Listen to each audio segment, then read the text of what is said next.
Je ne sais pas ce qui, tant on fait, c'est que la Comagana Belgique, ce que le Premier ministre belge a mobilisé toute l'administration pour aller l'accueillir. Je ne pense pas que la situation n'a biso lelo, l'État congolais n'a pas de moyens pour soutenir l'armée. Mais nous prenons autant d'argent pour dépenser pour Nabatouan. Il y aura ce qu'on va mobiliser pour Baya les Belges. Bemba. Alors, Jaribo, Mekako, savoir Kala.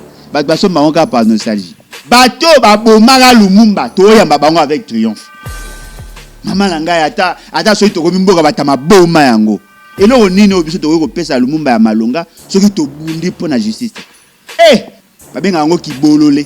Toki ba phénomène nyonso, toki ba soni nyonso, to moni buzoba nyonso, to moni ki bolole nyonso, oyambalo eleki. 4 ans, jour pour jour, pour dire à M. Félix Tshisekedi que le Rwanda était derrière et c'est lui et ses communicants robots ne vont pas contredire biso na ba plateau à TV. Que yo moko ebisi peuple que mamono le babouana a raison. Nga na comprendre ngo 4 ans après. Bino le kwa boyebaki na moni que boza na raison na ndimi bino lelo. Oui, on ndimi. Et après, on se mona va négocier à paix avec un assassin, un criminel, un bandit, un voyou. Tant qu'il n'y aura pas réparation pour Nanga Rwanda za ennemi. Problème au Ezali, il y a M. Sokoko. Il a manifesté sa bonne foi de soutenir un combat. Mais il n'a pas acheté les âmes. Il y a bateau ba au combat. Ce n'est pas l'argent qui fait le combat, c'est l'homme qui fait le combat. Mais le Conga ina ebisaye sika sa l'erreur. Alobi boketu premier, boketu ya monde ba benga kaye. Na batu na ye ya peuple mokonzi. Na bandeko mususu bande ko préparer coup d'état. Atangi que ba opération nyoso militaire ingake za amené par un ancien général Yafaz. Yende mutala ki le trait d'union na ba financier wana po batindaka yake ndeko kusola na bango amona 200 millions de dollars. Est-ce qu'il y a une gravité à l'oko ya lobby atteinte à la sûreté de l'État? Monsieur ba okanga yo ba oboma yo. Yo kenda yikuna en tant que qui? Tu n'es pas innocent? Yo gazi gozo funda baninga mo mi fundi nde yo mo. Même s'il était agent double, qui agent en mission, le fait de l'avoir déclaré, il sera arrêté. Attends, fais ce qu'il y a l'émission au Kangot. Supposons que Kouta n'a pas de paf, n'a pas de photo. N'a pas de Sokoko. Ada na Kinshasa. Alors qu'il a déstabilisé Mboka, botiki en liberté pour aller. Anabe Wimana, alors qu'il a Arolia Mbouma, en prison. Na Mboka na biso, ceux qui obéti moine, obémi parents malamu, kuna ceux qui obéti moine, obémi parents mabe. Kangi boboti muto abota mwana epo abeti mwana yi. Mais biso to incapable ya kokanga bato ba oboma bana biso. Bomeka na ko imaginer soki tozaka na Belgique. Makambo esama na Gisèle Mpela. Ndenge ba bengana ka bana na ba traumatiser ka bana wana. Je crois que ba parents muso nga bakanga bango Une veuve abalaka na diplomate moko portugais. Obala akufi atikele lopango na limité.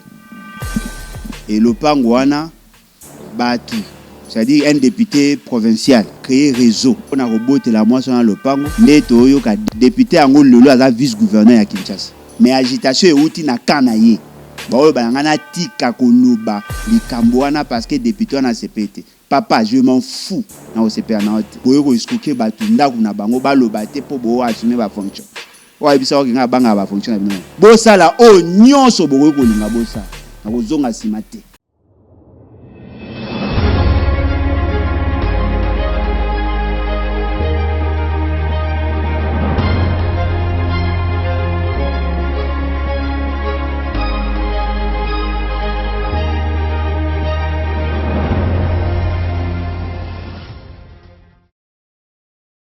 Mbote bandeko balandi ya émission Vérité de tous côtés nakati ya la chaîne de vérité Pisclair télévision mbote ba nyonso bozwi libaku ya ko landa biso mukolo mwalelo na numéro ya sika oyo toyambi pona bino mwana mboka Alain Bolojwa oyo azali bongo initiateur ya débat analyste politique aussi elongo na ye nde tokosolola na ye mami matali mboka na biso République démocratique du Congo lelo déjà na ngonga oyo tozali kosolola na bino roi des Belges azali déjà na engomba Kinshasa tomonaki lolenge nini bayi politique bambozalaki ko mobiliser peuple congolais pour na kokende koyamba ye misolo ebimi ebele na kesi ya l'État pour na boye ya roi belge. Est-ce que c'est opportun topezali vraiment na ngonga oyo esengeli roi des Belges aya na kati ya mboka na biso tokozwa yano wana epa ya mwana mboka Alain Bolojwa mais aussi déclaration ya président de la République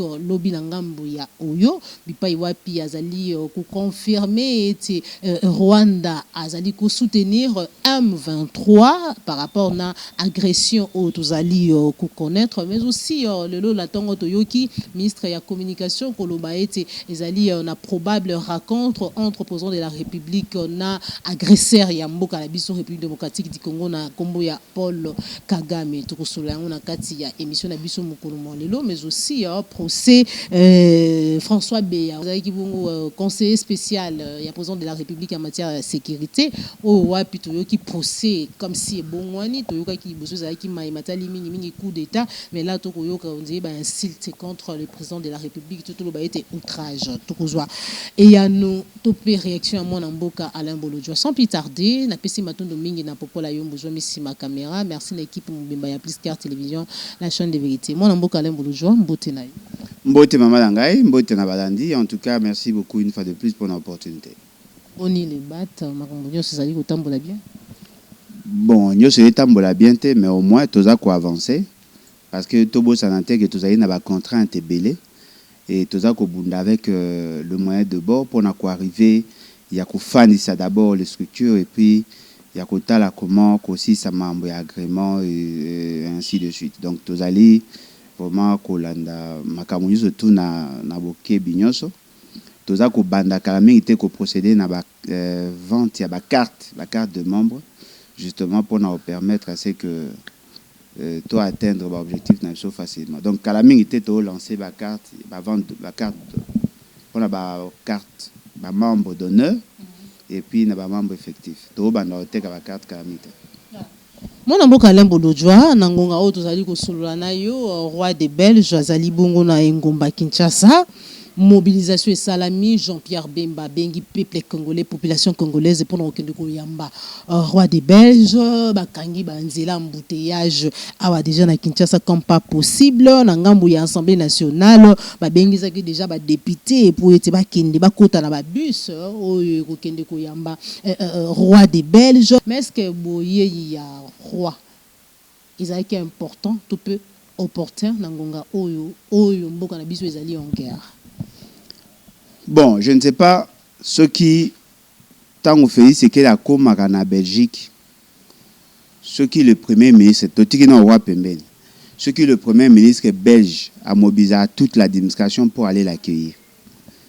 Namona mingi zalaka ambassadeur na biso et puis quelques personnalités au bazali na cadre et organisation accueil. Ce n'est pas tout le peuple qui vient Koyamba, le président de la République. Pour Moni Batu, peut-être Bazoye Baté, ils sont appelés à avoir quelque chose en commun. Baza appelé à avoir quelque chose en commun. Bangomi Balé, Baza supposé être des chefs d'État. Voyez-vous, le roi de Belge est chef de l'État. Monsieur Félix, c'est que sera Zaki Nabokozi a solo. Un gars a appelé chef de l'État. Pour Bisso Bakombina, président de la République, chef de l'État, c'est Kamoko. Bango, bazali chef de l'État parce que bazali na monarchie. Et le chef du gouvernement qui a aussi un pouvoir plus large que le premier ministre Nabiso, aza na moi fonction et à l'écolo par rapport au premier ministre Nabiso regarde la composition na bango, mais ce qui est vrai, Félix, c'est que ce kazaka élu un chef de l'État. De ce fait, ce qui biso to qui n'est pas na bango. Loko ya bango bazali bateau mitu ezo sala. Bazali bateau baota musama normalement. Ba on mona que l'accueil na bango ezali ko dépendre quand na institution ezo yamba bango et le protocole. Mais biso ezali problème que to yamba Congo mobimba fo yamba. Mama abi pupula. Moteki ndembi. Mota militaire à parti politique. Batu nyonso, c'est-à-dire que mutu nyonso ana posa bazana posa ke batu nyonso bakende ko yamba ye. Ndenga ye. Toyeba déjà que ce n'est pas la première fois na niveau ya Congo o to yamba ba konziamboka ya ba pays mususu, et surtout pas le roi de Belge. Na période de papa Kassavou bayamba. Bayamba le roi de Belge. Na période de Kondo Mobutu pe bayamba le roi de Belge à plus d'une fois. Au Longwe M. Joseph Kabila en 2010, tant au Congo est fêté cinquantenaire, il y a indépendance. Bayamba le roi de Belge. Naboye na ye ayara na batu. Loko la bino batu bo invité beaucoup s'organiser pour que nyonso ya koza nango besoin bo assouvir ango bo satisfaire parce que bino batu bo invité. Aoya na banani avec une très grande délégation. C'est-à-dire qu'il faut mobiliser d'abord les véhicules. Koyeba esika ba kozala loger. Ndenge nini ko organiser biloko ya kolia. Ndenge nini ya ko organiser ba salle de réunion soki ba osala ba réunion. Ndenge nini ya ko faciliter ye akende. Ba bisika o ya lingi akende na cadre ya tourisme, surtout moi si naenda voyager mingi na mbazuka yaka. Bo préparer nyonso wana. Titango ba obima wana. Moi tu ekende ba kinwa baloba. Ezanga ate.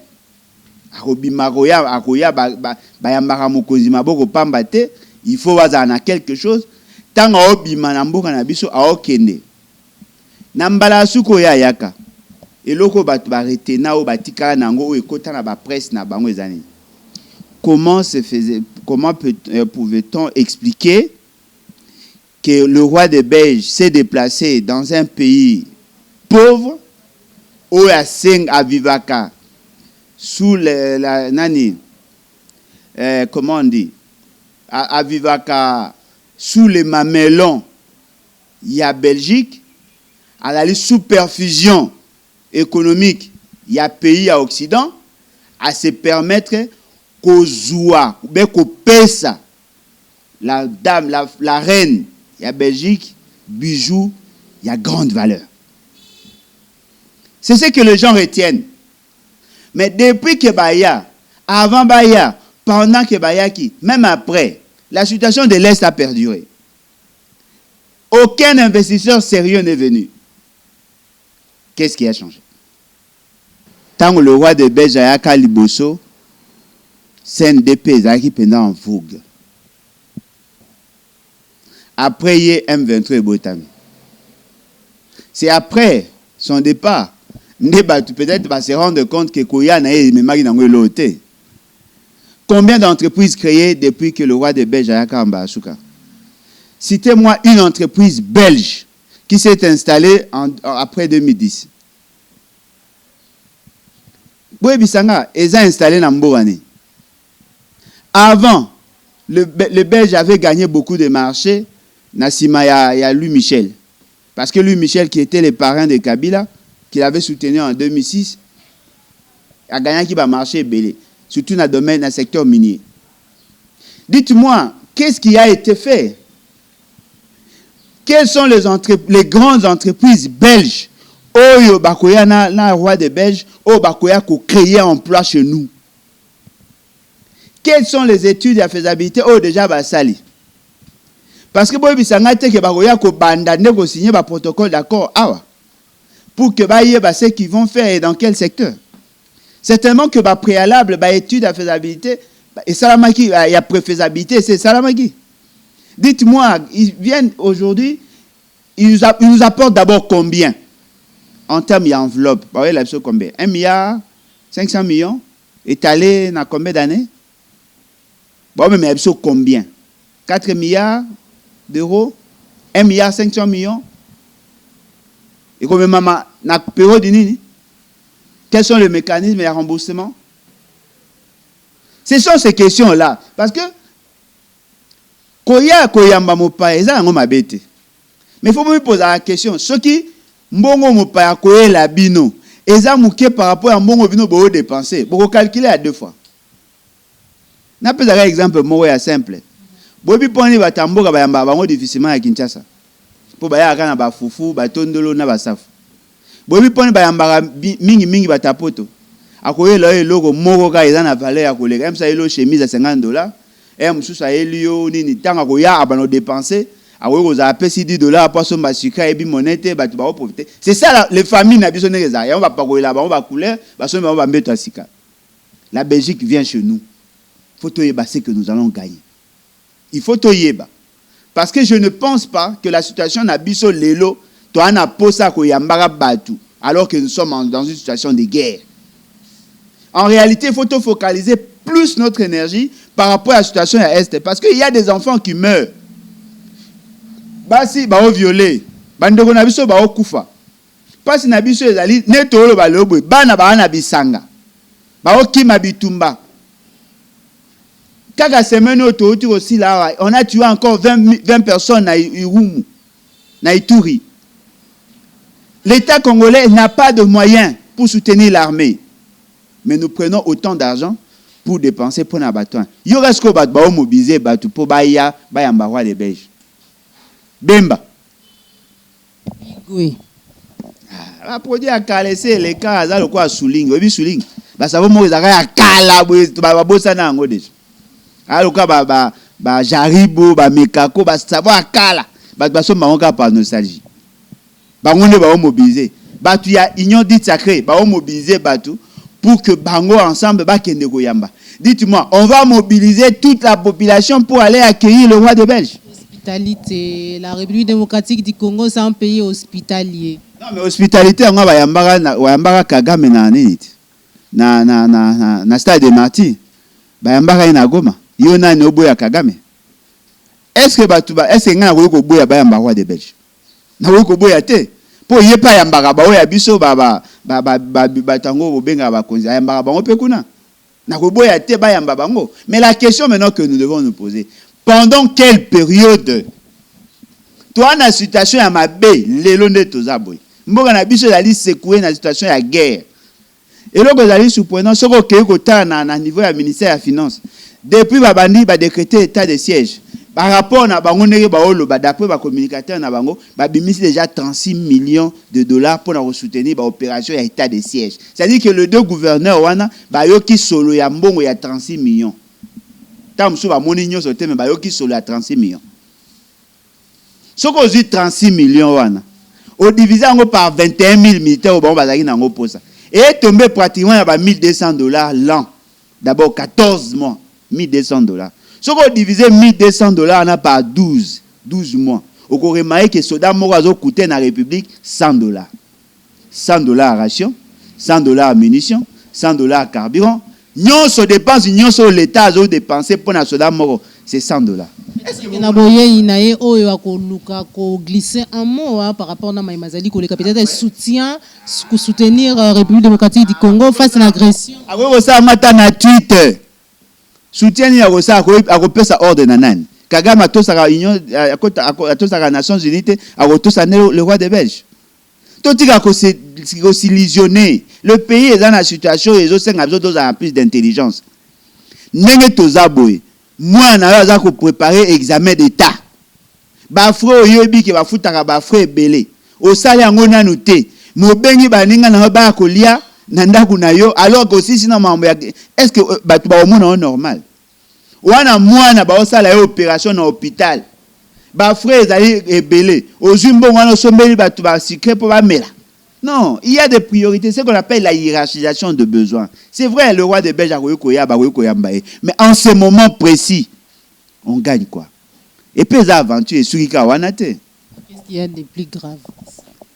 Non, et donc c'est grave c'est que dépenses imbéciles et ça koya sous ce belé sous koleka on va encore ya causer la relique ya Lumumba que moi je respecte personnellement. Le roi des Belges le premier ministre belge a coupé ça monsieur Félix c'est que relique calamité je crois entre les 15 ou les 20 calamité ba okene kuna ya okene kuna poids à relique il y a une mobilisation ba affréter ba avion batu ba oya awa na Kinshasa OK na échanger moyen ba travailler ba ça va mausolée consort C'est-à-dire que cette période est la période de dépenses liée à la Belgique. Liée à la Belgique. Bino boye na mboka na biso. Boye ko coloniser biso. Moko na biso a télémé bino marambolo baki bosalaki alobi que non indépendance toujours on a pris des centres bundaki ba sa biso mabe bobino apesi bino lèse majesté parce que Bobo Santé Lumumba a été assassiné pour avoir énervé le roi des Belges. Pour avoir énervé le roi des Belges. C'est-à-dire qu'apesi le roi des Belges Kanda a outragé le roi des Belges d'après Bango. Ba condamné à mort. Bango mo ba fayi na banda na bango ba juger na marque na bango. Ah ce type là, asali mabe OK, allez, il faut le tuer. On le prend, on l'amène na prison, ba longolie, ba ke ba tindie na kananga, na katanga, ba kei kuna ba juye, ba memi ba bi population mutabomaye. C'est-à-dire population a sambisa ye na marque na ye, population a condamné de mort ba boma Lumumba. Population a bomi Lumumba, mais linu na Lumumba et bimina Belgique.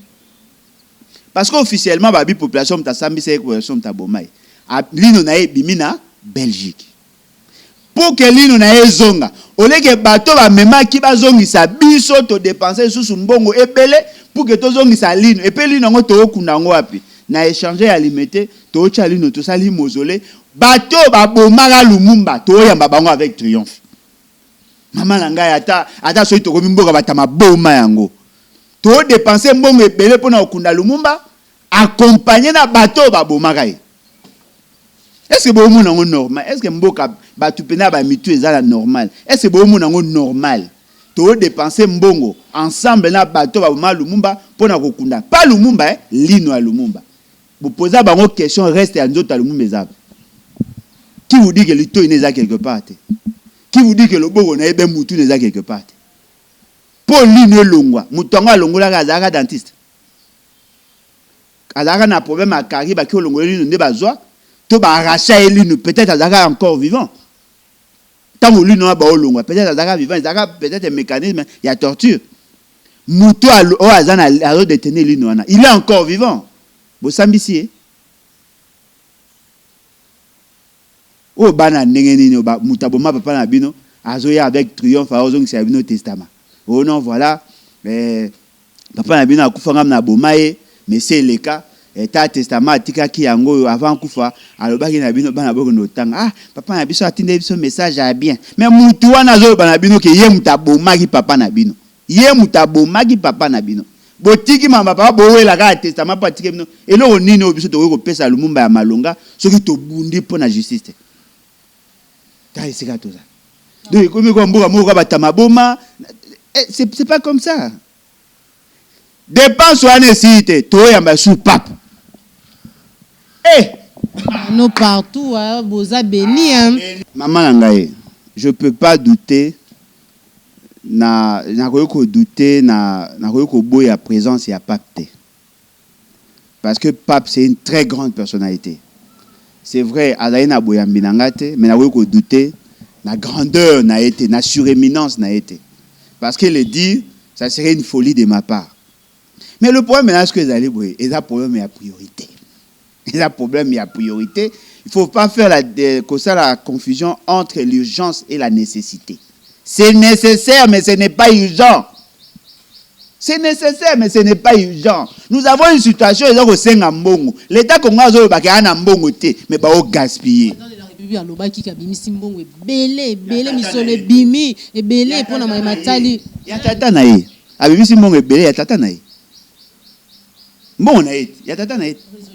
Solution moko ya malamu te résultat moko ya malamu. Bimisi mbongo ebele oui mais ya tata na ye.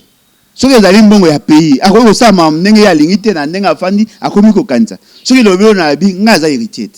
Soki lobi na bi nazwa mbongo papa na nga, na bano kabela mbo, na bano kabela batu na balabala. Et déranger nani. Mais soki nazwi mbongo ya parti, o batu ba cotiser, na komi ko dépenser ndenge na lingi, mutu to osilikati. Il faut ça la part des choses.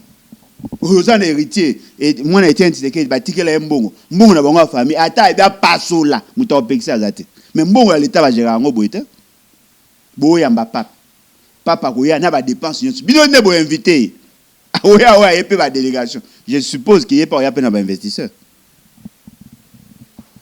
akoya. Et si peut avoir naté. Ba bimisi sou mbongo pour na sa concert. Non. Mais quand on imagine, moi na ya Goma, moi na ya Bukavu, moi na ya Beni, moi na Ituri. Aolela biloko aokima bitumba biloko oli exactement mais ba omona ba soi-disant ba konza mais ba ça ba dépense. Ce qui veut dire que l'État congolais a l'argent pour assouvir les appétits gloutons de la classe politique, mais l'État congolais n'a pas d'argent pour soutenir son peuple qui est en péril. Maman Nanga, est-ce que vous avez imaginé l'autre? Moi, na moro quelque part, ana esobe, ana esanga, aokima bitumba, aosenga au secours toute la nation to kangi matoi. Tozo mbongo ya l'État, oh, yé pas contribuer par un propriétaire. Bozo ngo bo dilapider mbongo à l'État, alors que le propriétaire ya mbongo ba souffrir ba okufa. C'était important que Wenge va se réconcilier, hein, réconciliation à Wenge. Na répondre au Nandeni. Parce que na répondre na risque na utiliser la mot quoi François B. Na répondre au Nandeni. Hein? Vous venez emprunter mot ya Kulutu Fayulu. Ba benga ngo kibololé. Est-ce que tu vas prendre conscience? Est-ce que tu vas mesurer la portée de ce qui s'est fait? Ba soda ba obunda na est ba na problème à moyen. La population a ma guerre a un problème à moyen. Vous prenez toute l'enveloppe de l'État, l'argent de l'État, vous êtes en train de le dilapider. Bo panzambo on a des dépenses inutiles. Super bungi. Mais na biso ba on va botama mi ibité. Yo moi déjà on va bien ça ba warrior union ceux qui satanico, ceux qui ni démoniaque, ceux qui ni ba bien. C'est-à-dire que même l'appellation et puis yo casco aventure. Le gouvernement provincial a mobilisé $1 million. Ba tient na caisse, il y a ministre à finance, il y a bango provincial. Ba coûti 1 million, ba coûti sur le 1 million, muyibi aye. Na bureau est hyper sécurisé. Ba yibi 500 000. Yebi sanga ata muyibi moderne, ata muyibi mutema malamu. 1 million ko ma 1 million za ngo grave. Ceux qui boivent des personnes, on a un sac pour bottes, à 50 000. Au moins, de ceux qui ont 20 bottes déjà à 50 000, ça fait 1 million. Beaucoup y a un sac qui m'a été là, bozuki, deux personnes, on a pété, tout a occupé. Mais moi, il y a 500 000. C'est-à-dire qu'il y a un poste. Dans la période où on va organiser des activités publiques, on va payer $5. En ce moment, là, $500 000, il y a Congo, il y a Congo, c'est-à-dire il y a province et Bungi. $5, il y a Nino. Quand il y a des activités, ah, maman. Il y a 10 000 personnes, ça qui va me sembler. Ce qu'on me imaginer, il y a 1 million pour organiser des activités. Il y a 500 000. Mais na net moment wana net olo balelo batu baza impayé na niveau ya province. On papa pona ba mo kombola ba bala ba futa minute ba na retard à paiement à 8 mois. C'est-à-dire que les gens qui ont travaillé pour le compte de l'État n'ont rien, mais les gens qui n'ont pas travaillé pour le compte de l'État, bo pesi ba mo ba $5. Mais muto asala na l'État depuis na botama na tamona ba mboka misusu mbala liboso na yoka qu'un journalier en retard à 8 mois. Journalier. Moutou a un contrat na bino par jour. En arrêté à 8 mois. Hein? Donc, toyoki ba phénomène nyonso. Toyoki ba soni nyonso. Tomoni buzo ba nyonso. Tomoni ki bolole nyonso. Uyambalo eleki. 250 millions de dollars. Encore financé. Ah, botika. Nga gaselu boya tana 1,5 million. Bon, ma tout to dépenser ba dépenser nyonso. Pour na 250 millions.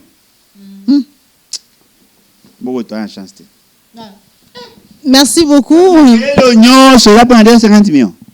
Dépense tout autre, ça va mobilisation à peuple. 250 millions, 300 millions. C'est-à-dire qu'ils ont $2,5 par Congolais. $2,5. Surtout le va dépense auto salaire li bango poto yamba bango na ba makelele les nyonso mobilisation de tout ça millions.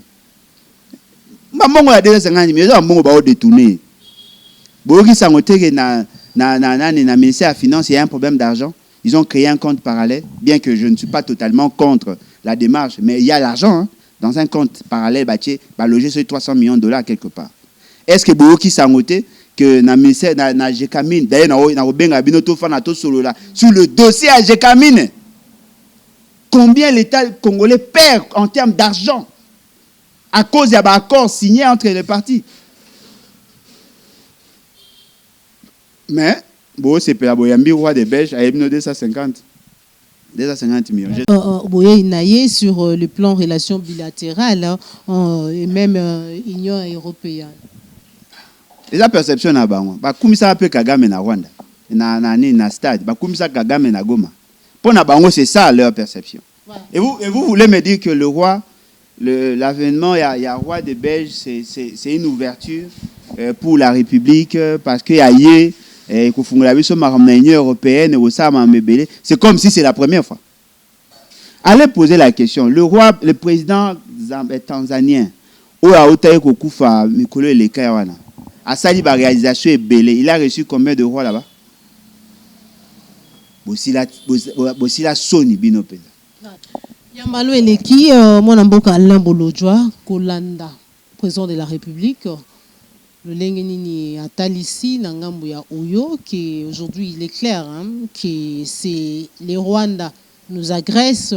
Nanzela ya M23, yemutu ako financer, yemutu ako pesa M23 ba moyen pour être à kobana kobundisa biso mais atalisi ke koluka kimia lolenga zali koluka to mona ki azalaki na ngambu ya Angola et puis finalement na ngambu ya Oyo et pas ya président Sassou ezali faiblesse té ezali tout simplement koluka nde kimia ezala fraternité ezala et puis voilà. Cette fois-ci, au moins, à braver peur. Maman Langaï, il faut reconnaître que c'était quand même courageux de sa part. Il y a que ça, il faut c'était quand même courageux de sa part. Mais tu as analysé la chronologie des faits. Pour que tu comprennes que ça peut aussi être une stratégie. M. Félix Tshisekedi n'a jamais soutenu l'idée, depuis qu'il est devenu président, n'a jamais soutenu l'idée selon laquelle le Rwanda était derrière le M23 ou le groupe armé. La déclaration sur M. Félix, c'est que le Rwanda n'était pour rien. Il y a un problème au Congolais. M. Félix, c'est que la lobby, conséquence, il y a guerre, c'est-à-dire le effet, c'est ce qu'on appelle les effets collatéraux. Il y a guerre, il y a génocide, il y a Rwanda, il y a guerre. M. Félix n'a jamais pointé du doigt le Rwanda en termes de responsabilité. Le seul responsable au Félix, c'est que la CITA, ce sont les Congolais. Ce sont les Congolais qui sont des traîtres. C'est l'armée congolaise qui est traître. Infiltration, ils ont l'armée congolaise. Ils sanctionnent certains généraux, certains colonels. Il y a l'armée congolaise, mais jamais il n'a pointé du doigt le Rwanda. Et nous avons pris pratiquement 4 ans, jour pour jour, pour dire à M. Félix Tshisekedi que le Rwanda était derrière et c'est lui et ses communicants robots qui ont contredit Bisso na plateau à TV. Il y a des vidéos jusqu'aujourd'hui. Ce qui est surprenant, le Rwanda attaque, ou le Rwanda entre chez nous, le Rwandais. Les militaires rwandais ne côté pas na Bisso, beti bat na ba hôpitaux, bomona ba vidéo. Ba torturer ba Congolais na Bisso, ba bimi ba kei. Le gouvernement congolais to menacé et to lobby. Le gouvernement congolais a béni. C'est ali ba effet bénin. Et ça arrive lorsque vous avez 9 pays voisins, magamwa ne koma amingi.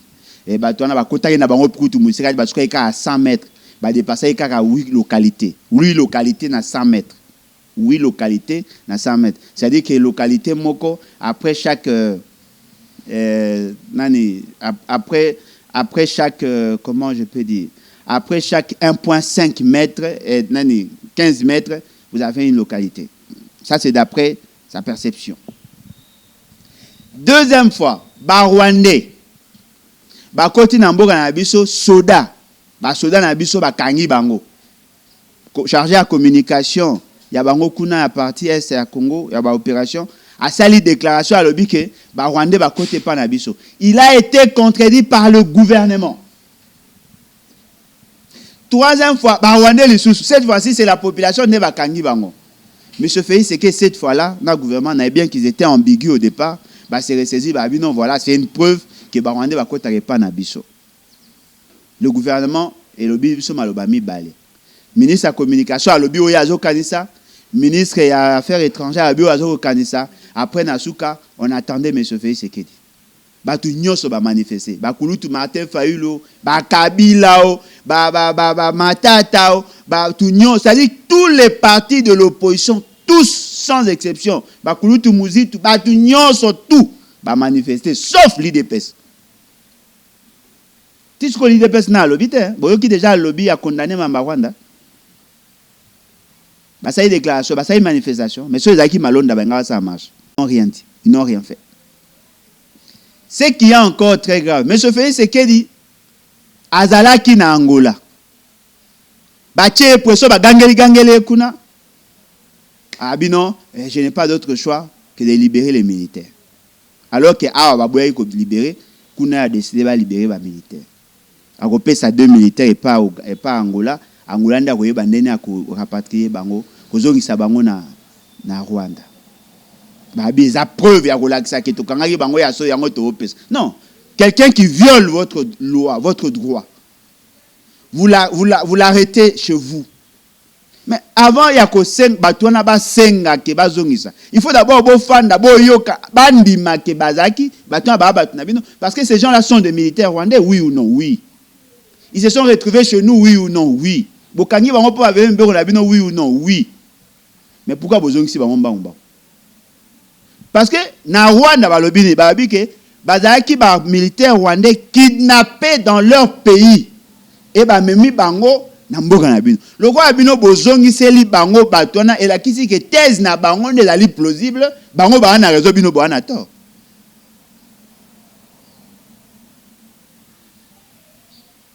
Monsieur Félix Tshisekedi a ma biso na loyenge. Cette fois-ci au moins à lobby. A komi na Congo Brazza, ba convoqué kaka. A komi na Congo Brazza na Oyo. Lors y a interview.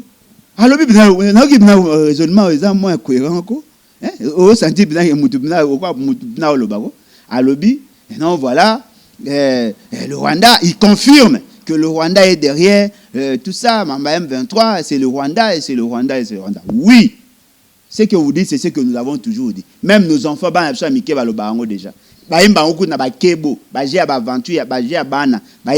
le Rwanda. Qu'avez-vous fait pour parler à cette situation? Si on est au lobby, oui, et après c'est une mobilisation à la population sali, mobilisation à l'armée, mobilisation à bas moyens. Dans le soupené roi de Béja et Barobinape. Et là on est sali pour que vous la population. Parce que yo moko ebisi peuple que mamono le babouan a raison. Ngana comprendre ngo 4 ans après. Bino le kwa boyebaki na moni que boyena a raison na ndimi bino lelo. Oui, on dimi. Et après, on va faire quoi? Patrick Mouya lobby a-t-il ici déjà probable les rencontres entre le président de la République et Paul Kagame? Peut-être c'est là au Nini Sengelia ça ceux qui peut-être bayo kanité après que cela parce que la déclaration naie de l'anda qui était jusque là pour ça naie zali toujours que kimia ezala donc azali ko militer chaque jour pour la paix na sous-région et surtout na ba voisins. Maman ngai kimia ezala kimia entre les États. Bongo kimia na kati ya peuple. Peuple n'a pas droit na kimia. Les 2 États peuvent ne pas être en guerre. Mais la population a été victime, il y a des effets à l'État moussous. Batu baye pa na bino babomi. Babomi bino, babomi ba na bino. Après ba continuer bino ba keko négocier. Mais na kati ya mutema wana, ba pota o eza na kati ya mutema wana. Et si la nene. Est-ce que batu baza ko comprendre ce qu'il y a? Est-ce que batu baza ko mesurer la portée? Il y a les cambo au vivre. La population est en train, il y a que subir bah affre et guerre. On a tué, on a violé. Il y a des victimes au Congo. Vous voulez avoir la paix sans justice? Mais toujours le pourquoi vous prenez devise, Bo changer devise à kala. Na katozaka paix, justice, travail. Na période à Mobutu. Le lot commis justice, paix, travail. Pour l'année to tche justice liboso. Bato ba participer à un débat à la constitution. Na zalaka ba lo baraboui. Il faut toucher à la justice avant. Parce que sans justice, il n'y aura pas de paix. Et il y a des archives parlementaires aujourd'hui. Il n'y aura pas de paix sans justice. La justice est une conditionnalité pour avoir la paix. Vous voulez faire la paix pour n'abino pézanine. Absence, il y a guerre. La meilleure manière de faire la paix, c'est de rendre justice na bato tout samaki. Bato bakufaki na Kisangani, bato bakufaki na Djugu, bato bakufaki na Mahagi, bato bakufaki na Irumu, bato bakufaki na Beni, bato bakufaki na Goma, bato bakufaki na Fizi, bato bakufaki na Mwenga, bato bakufaki na bamboga nyonso wana. Bato bakufaki na Kinshasa, bato bakufaki na Congo central. C'est ça. Pour rendre bango justice, en ce moment, vous faites une paix. Supposons alors que M. Félix Sekei va dit ok, on va plus faire la guerre, on va plus soutenir le groupe armé, mais à condition, vous pouvez s'abisso une partie à Mabele, mais vous pouvez s'abisso droit à l'exploitation à Orna Bamamouz Tolingaki. La population au Gondima, ce qui conditionne à paix, et la ligne à Kolongo, la biso na 2 345 400 km², va payer sa wana Mabele. Le quoi boana posa ya paix. Bo pesa. Ya o moyen mon andima na ba mai. E mon andima ba on ne ba na même état d'esprit nanga bien que ba on ba zo mendoki. E mon andima ba ngwe. Ils savent ce qu'ils défendent. Yo so mona wa ba négocier paix avec un assassin, un criminel, un bandit, un voyou. Jusque-là, il dépêche nous à manifester, y compris Balié, parce que les qui baimbo que belé, comme on a que jour alors que marche au mon amboka Martin Fayoulou à Salissa qui topé à Bengisa qui population là qui pour soutenir FRDC, mais surtout que boy agression rwandaise, mais le lengue batinda qui batu. Bakulu na pona ko agresser ezalaki vraiment le lenge ya malamu to babi manyoso tozali komona entre Rwanda na mboka na biso ezali arrangement et stratégie moko mise en place entre le deux président de la République pona ko pesa kolongisa président de la République par rapport na FRDC parce que bazali ko baite bazali ko bunda. Bon, maman ngai, en fait lo que ezali vrai. L'idée ou la thèse développée par Bandeko na idée ou na réflexion est assez plausible, mais on n'a pas tous les éléments d'appréciation. Mais le est allé vrai. Je l'ai dit, rien ne nous garantit que ce qui s'est fait là, ce n'est pas une stratégie. Et que vous pouvez la stratégie. Parce que tu limites ça à la chronologie des faits justement pour la Kisabino que il y a des incohérences dans les éléments qu'on nous présente. Quelqu'un qui n'a jamais condamné le Rwanda par rapport à cette idée-là, subitement a changé. Quels sont les éléments nouveaux? Oh, la présence, il y a des militaires rwandais. Mais avant ça, il y avait encore la présence des militaires rwandais, mais eux n'ont pas changé de discours. Tikala qui n'a même narratif. Et après, tu vois comment que à sa déclaration, mais il n'a pas pris la mesure, c'est-à-dire qu'il n'a pas pris de bonnes décisions par rapport à l'information où il a agi. Parce qu'en réalité, ce gars a une implication à Rwanda. Il doit renforcer la situation sécuritaire. Il devait rappeler l'ambassadeur Nabiso. On devait chasser l'ambassadeur rwandais. On devait renforcer Kokanga venant à la frontière. On devait suspendre toute opération à l'entreprise rwandaise où ça m'a pendant l'opération, notamment l'exploitation de l'or. Avant M. Félix Sekei Loba, Bakanga qui est déjà rwandais. Avant, il y a le Bakanga qui est déjà rwandais. Mais Batu Nyoso Basara na Rwandais, ce sont des Rwandais, non? L'exploitation à or, Bakassete. La coopération qu'il y avait, Bokassete. Ce qui veut dire que vous reconnaissez au Rwanda la responsabilité, mais vous continuez dans vos relations. Bao Lukaba Kutana Ba Solo là. Ceux qui va Kutani, Ba Sololi, et qu'il y a des arrangements, ils continuent. C'est ce qu'on appelle la lâcheté.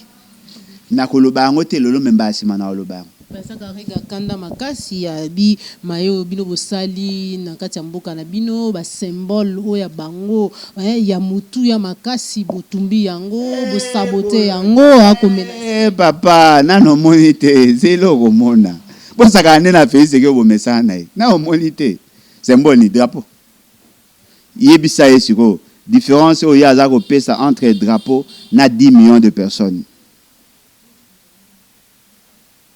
10 millions de personnes. Na ko ga au fan da kimiate. Molu monanga za ko tutisa maka chaque jour. Tant que na omona, ozo imaginer ba soda congolais ba obunda contre M23, bombe kwei na Rwanda atam pesa kufite. Bobi passe na yokaki. Papa na no monite okomona. Bosaka ande na fezi ke obomonela. Na monite, nga zo futa impôt, nga na futa impôt chaque mois. Nga na futa impôt. Na futaka impôt chaque fois na somba bilo na futaka TVA na futaka impôt sur l'impôt foncier na futaka impôt sur les revenus locatifs na obimisa ba mbongo yanga na okopesa ka l'état po bazwa mbongo ba futaka ba police po ba sécuriser karega nga na futaka impôt po ba sécuriser karega po monde la ka fait c'est un jour ambassade à Rwanda kozala plus jamais na mboko tant qu'il n'y aura pas justice. Un jour ekokomaka Rwanda kokomaka awa jamais même Rwanda pas comme na mboka na biso le ba changer nationalité mususu un jour ekokoma na mboko on vous le promet ekokomaka na mboko tant qu'il n'y aura pas réparation pour nanga Rwanda za ennemi.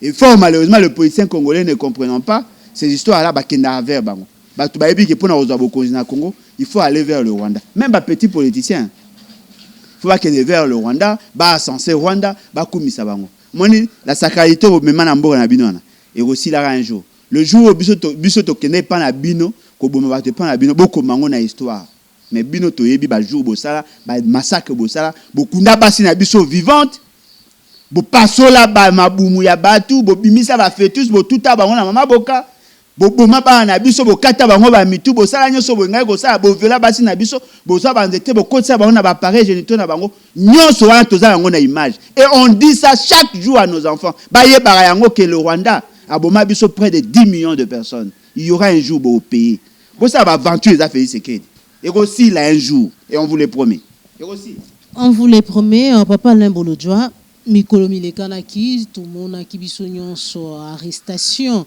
il y a ancien conseiller spécial en matière de sécurité à président de la République na kombo ya François Béa mpei wapi tomonaki bato surtout ba communicateur bande wa IDPS kotalisa biso ete azalaki bongo impliqué na coup d'état lolenge bazali koyebisa biso effectivement les autres zali komona ye liboso ya haute cour militaire bipai wa bazali ko samba balobi ete parmi ba makambo ba charge ezali bongo na contre ye ezali notamment parce que alobaki ete président de la République azali zoba pa alingi kolia fufu mingi mais siko likambo ya coup d'état otoyokaki liboso ezali susu yango te to pe kaka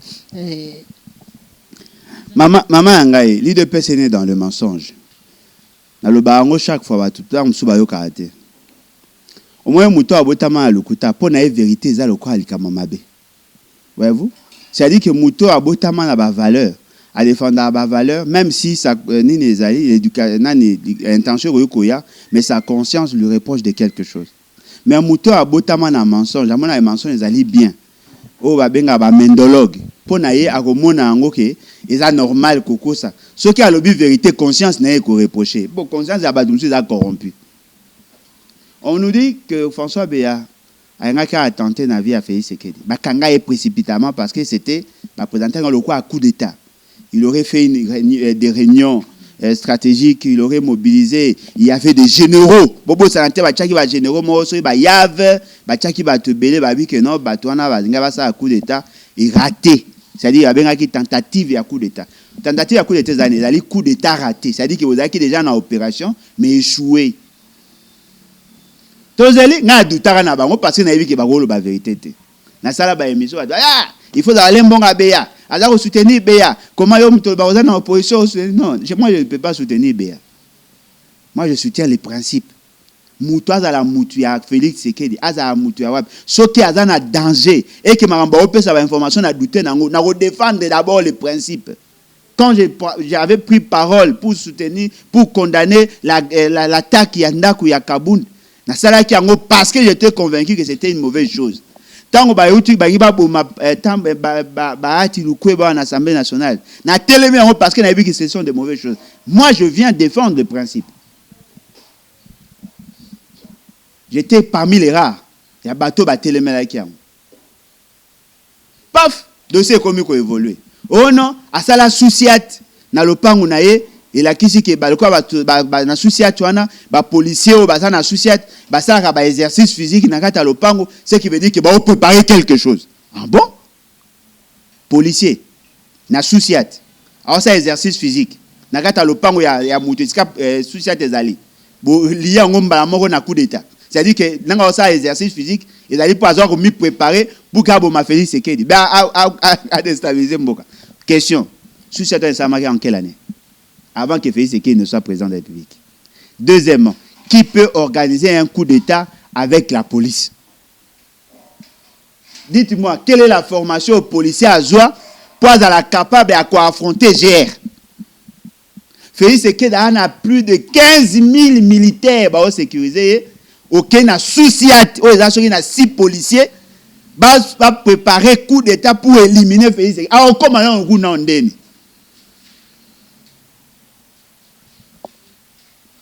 paf évoluer bakangaka mama Lili colonel Lili akangama pona wana ndeni bacha souciati wana évoluer balobino bazana tweet moko bafingaka Félix Sekedi siko ile wesa nga pas ces années connaissant un peu l'administration ezalaka soki subordonné subalterne afingi mokondi.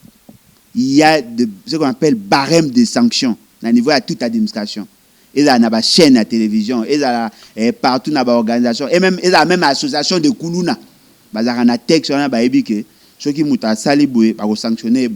Il y a un blâme, il y a une demande d'explication, il y a une privation, il y a un salaire, il y a un nyonso, il y a une privation d'avantage, il y a une aboué, il y a une radiation, il y a une révocation. Il y a un barème de sanctions.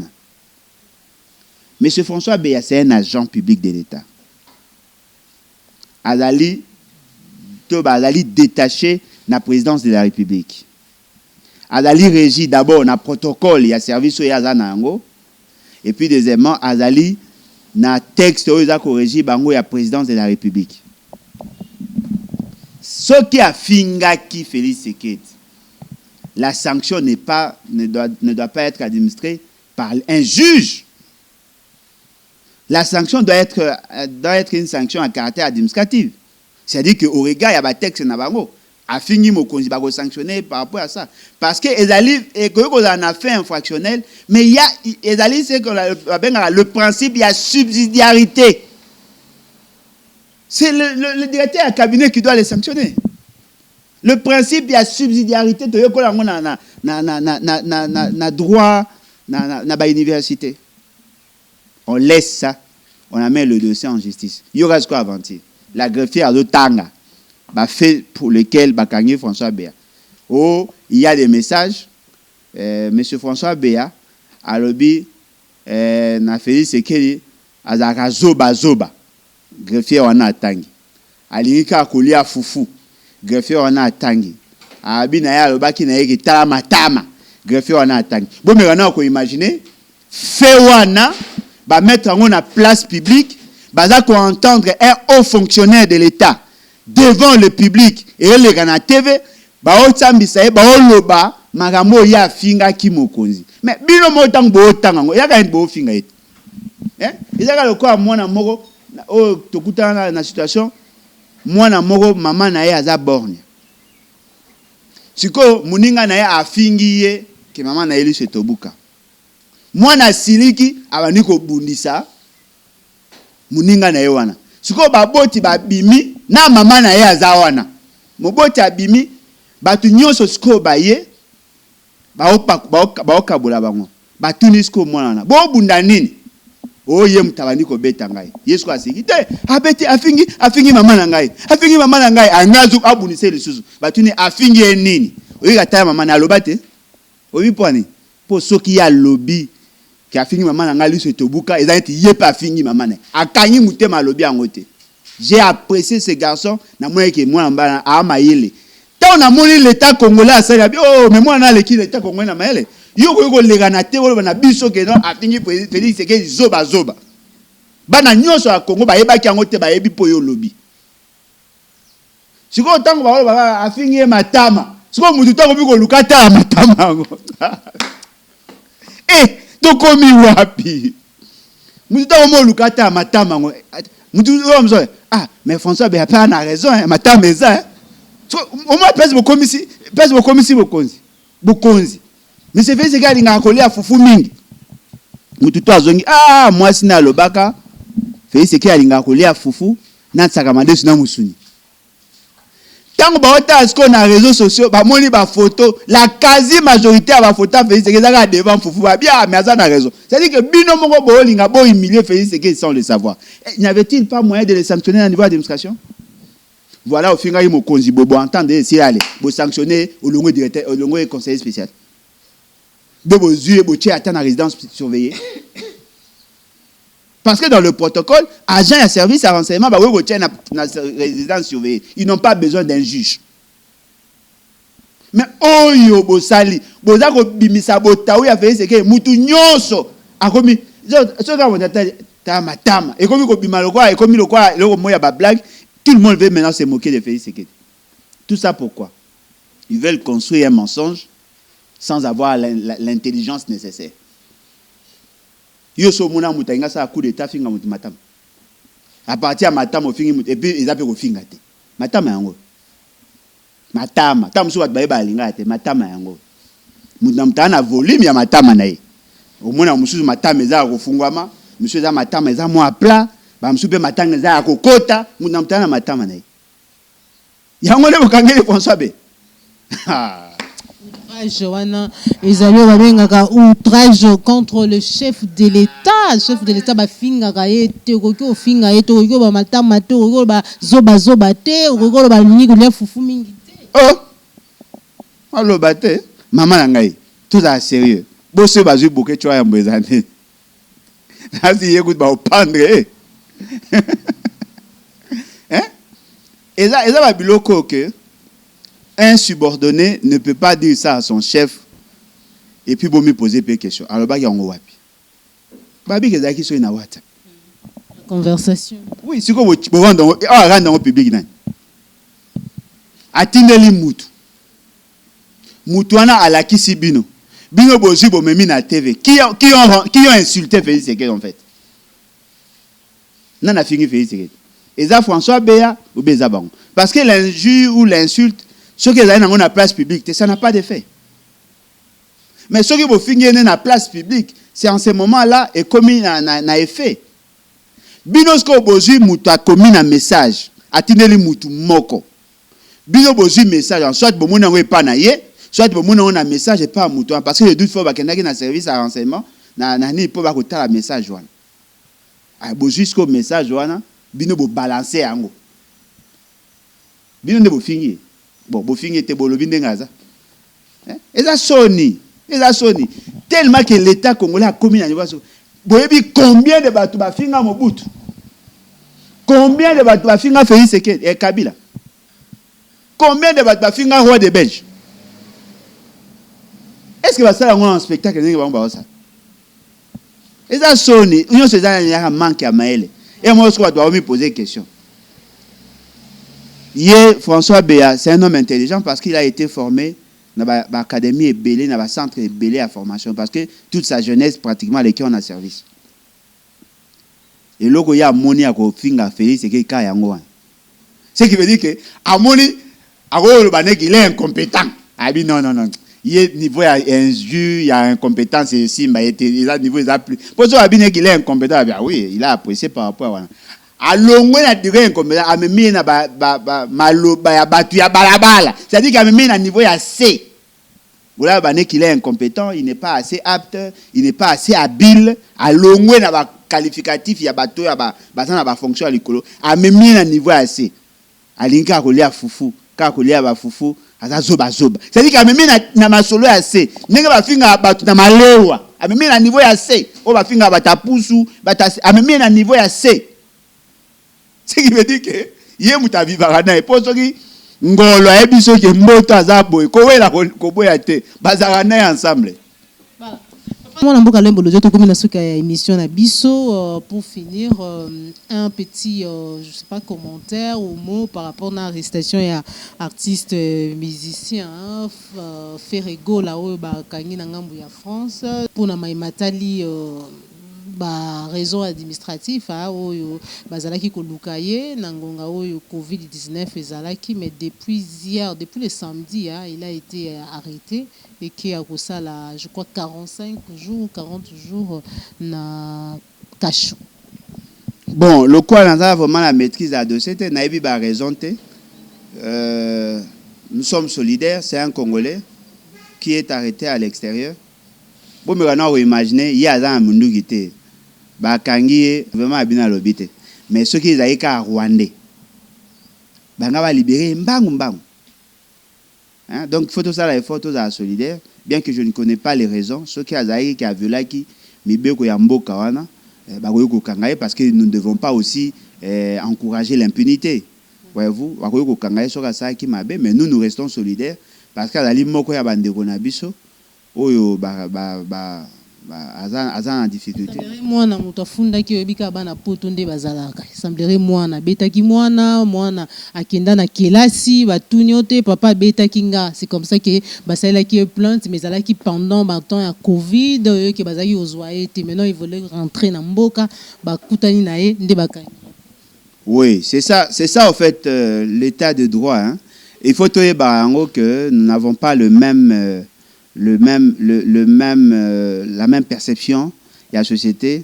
Namboka na biso ceux qui obeti mwana obimi parents malamu kuna ceux obeti mwana obimi parents mabe ce sont deux choix et puis ko beta ngo est-ce que beta qui avec haine ba beta qui ka nebiso to mesa ko beta donc chaque espace est na ba mœurs na ngo donc comme ça mais quand on imagine l'état congolais l'état belge ndongolobi bakangi boboti muto abota mwana ye po abeti mwana ye mais biso to incapable ya kokanga bato ba oboma bana biso bomeka na ko imaginer soki tozalaka na Belgique makambo esama na Gisèle Mpela ndenge ba bengana ka bana na ba traumatiser ka bana wana je crois que ba parents so nga bakanga bango mais ba okanga te parce que l'enfant n'est pas protégé.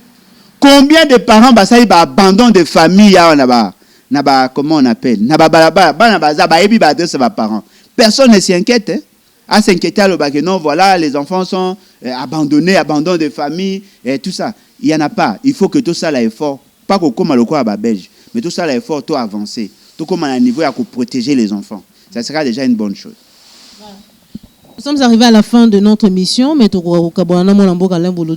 toutefois que je moi réaction en tant que patriote révolutionnaire, bozongi ya ba concert na ngambu ya Europe, ozali ko yamba yango lolenge nini bien que jusque là ce ne sont pas des combattants ni des résistants.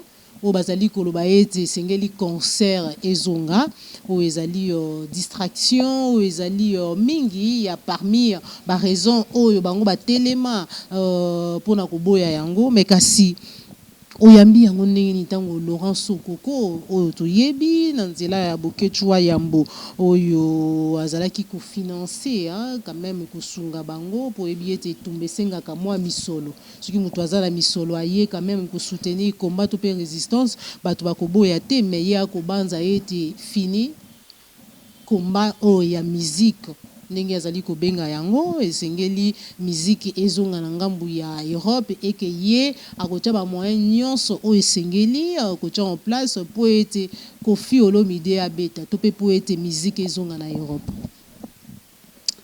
Bon, je m'étais décidé de ne plus en parler. Mais na koloba ngo kaka parce que c'est une question qui m'a été posée. Conflit pas position. Non, nga za conflit na mutute.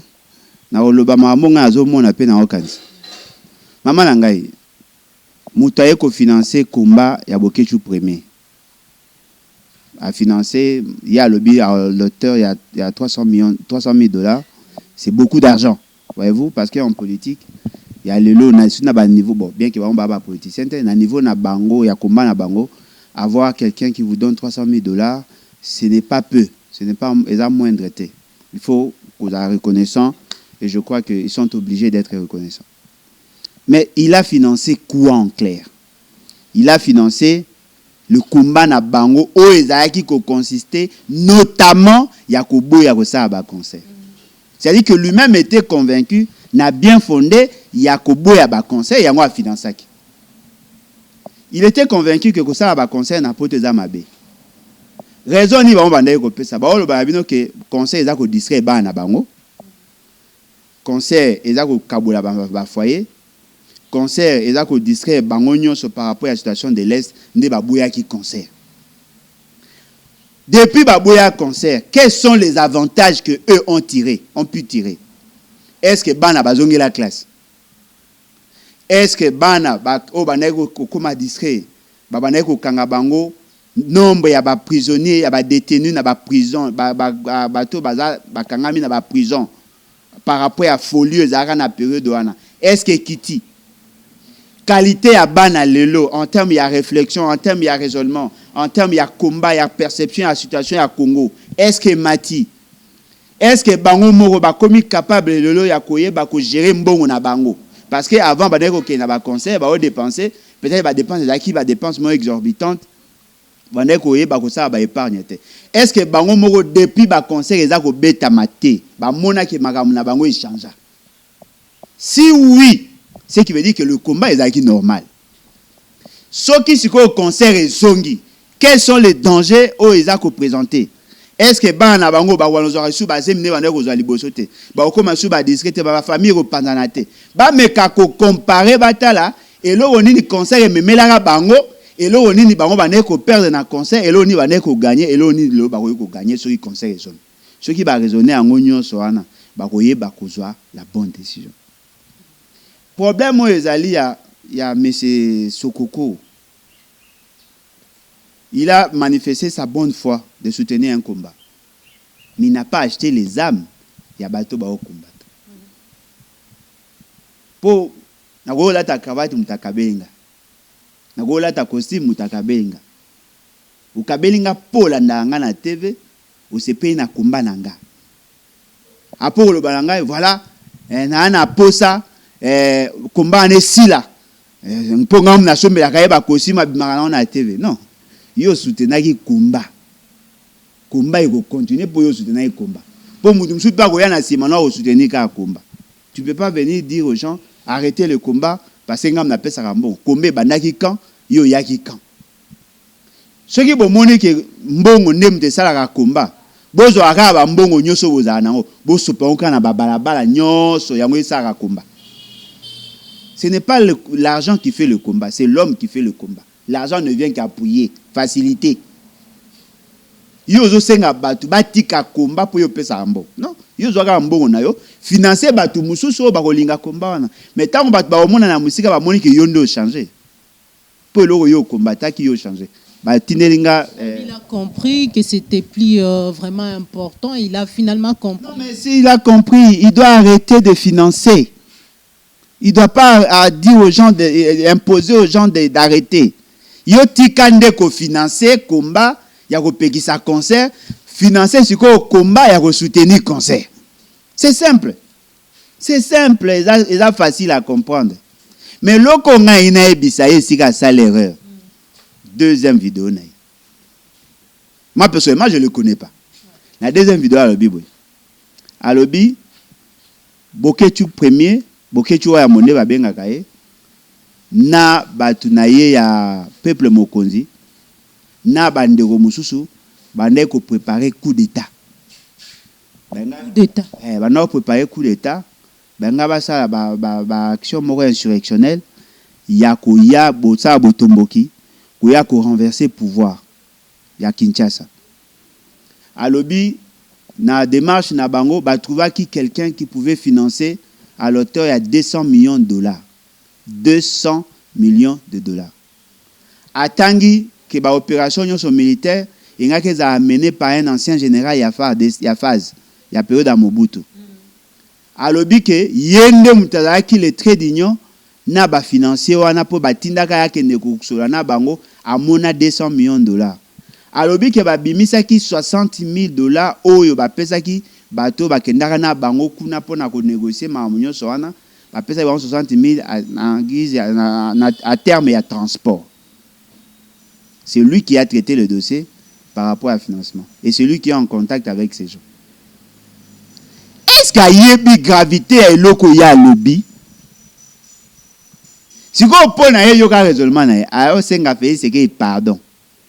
Abi na sengi fait c'est que pardon. Na onyo de tout na salaki.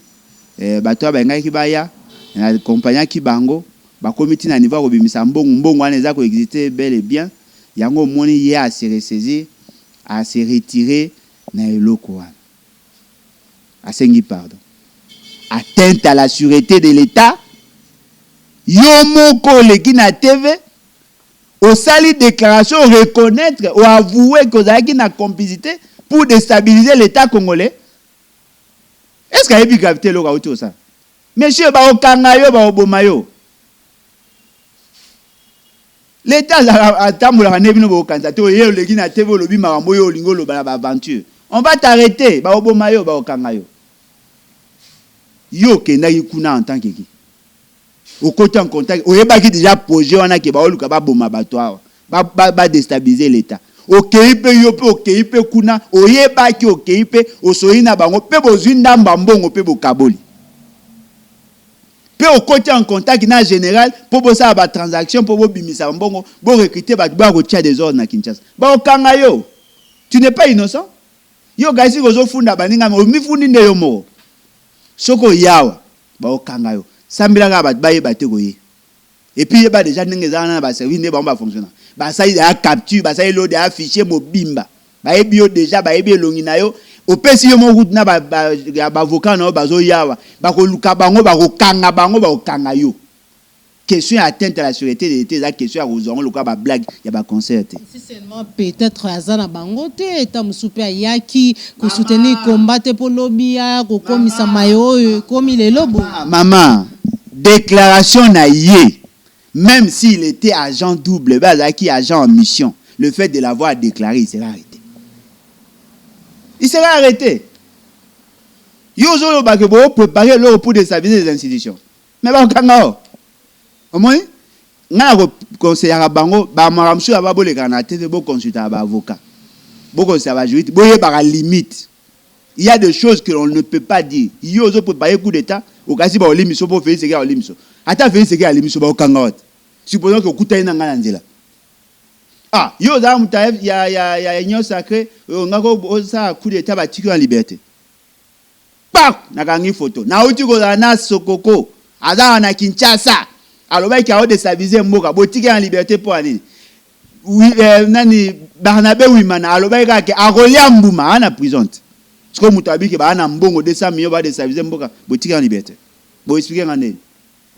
Tunda omeka ko bougete na ebele ya batu bazali wana bakobenga bango abi bakobenga bango na ministère intérieur na bamboko bazali ba okanga na ye ezali aza complice aza co-auteur ba okanga ye eza ba erreur mo grave boye ba ko gérer bardeur Kofi Olomide asolina yo azui mamu bosola ki atie na place publique maye les arate.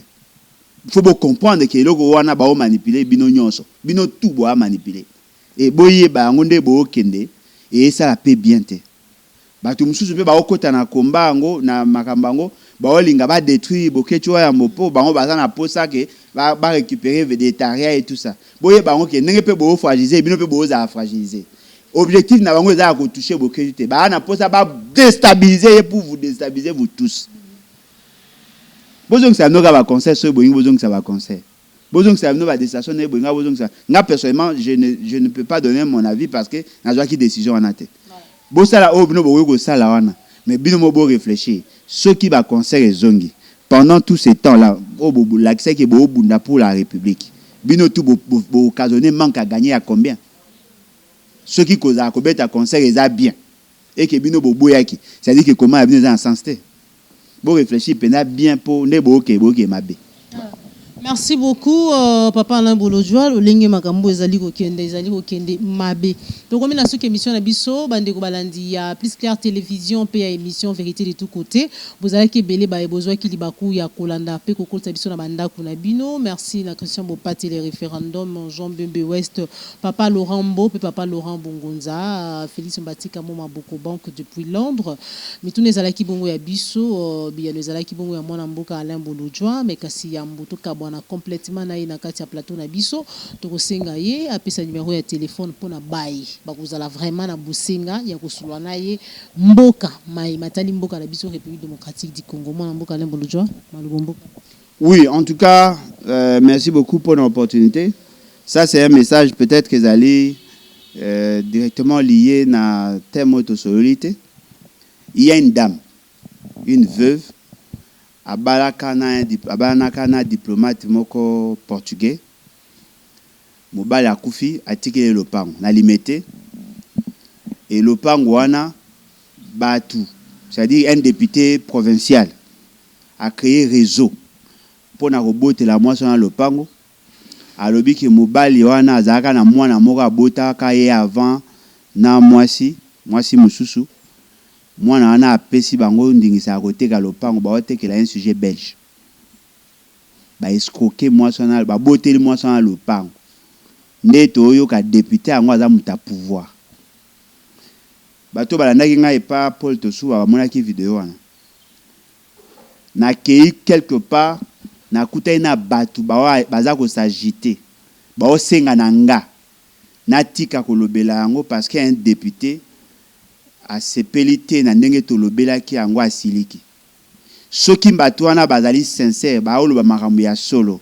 Député yango lelo aza vice-gouverneur ya Kinshasa. Nga na sala émission na tanga ekombote. Mais agitation euti na kana ye. Ba oloba nga na tika koloba likambo wana parce que député wana sepete. Papa, je m'en fous na osepela na ote. Je veux continuer à dénoncer parce que moi na wana o batiki wana amuke na moi so pe ba na droit ya vivre.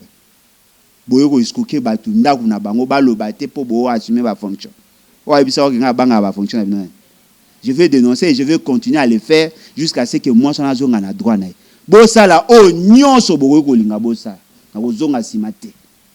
Je la connais pas na yebaki na plateau à TV mais je vais continuer à me battre pour ça. C'est ça notre combat. Ko zonga sa ba na ba droit na ba.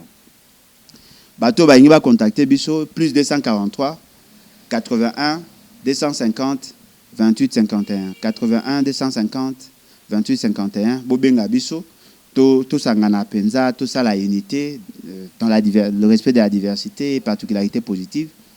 Parti na Bisso qui est liboso, parce que l'avenir est là au dépend de peine à choix au toza au sala. Karaté to procéder na vente à ba carte, bomi préparé, au azana posa ya carte, à préparer identité nae.